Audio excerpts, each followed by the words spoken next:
Parents ആണെങ്കിൽ ചില സമയത്ത് എന്ത് പറയും, നീ കുട്ടിയാണ്, നീ സ്റ്റുഡൻ്റാണ്, നീ പഠിക്കുകയാണ്, നീ പഠിച്ചാൽ മതി. അപ്പോൾ ഞാൻ വിചാരിക്കും ഞാൻ സ്റ്റുഡൻ്റാണ്.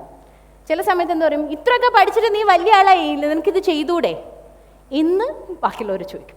അപ്പോൾ ചിലരൊക്കെ ഇവിടെ നിന്ന് ചിരിക്കുന്നുണ്ട്, ഞാനത് പറഞ്ഞിട്ടുണ്ട് എന്നുള്ളതായിരിക്കാം. So whatever it is, ഇത് നാച്ചുറലി എല്ലാ ഫാമിലിയിലും നടക്കുന്നൊരു കാര്യമാണ്. So what happens to that individual, നമുക്ക് തന്നെ സംശയം വരാൻ തുടങ്ങും, നമുക്കൊരു ഐഡൻറ്റിറ്റി ക്രൈസിസ് വരും. ഹൂ ആം ഐ, ഞാൻ പഠിക്കുകയാണ്, ഞാൻ സ്റ്റുഡൻ്റാണ്, എന്നാൽ അതിൻ്റെ കൂടെ തന്നെ ഞാൻ വലിയ ആളുമാണ്. I have to take my responsibilities.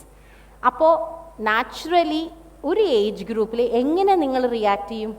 ദേഷ്യം പിടിക്കും. 2 ദിവസം ഭക്ഷണം വേണ്ട, ഞാൻ കഴിക്കുന്നില്ല, വാതിൽ അടച്ചു പോവുക, ഫോണാണെങ്കിൽ എടുത്ത് വലിച്ചെറിയുക. ദീസ് ആർ ദ വേസ് പലപ്പോഴും നമ്മുടെ ഫ്രസ്ട്രേഷൻസ് നമ്മൾ എക്സ്പ്രസ് ചെയ്യുന്നത്.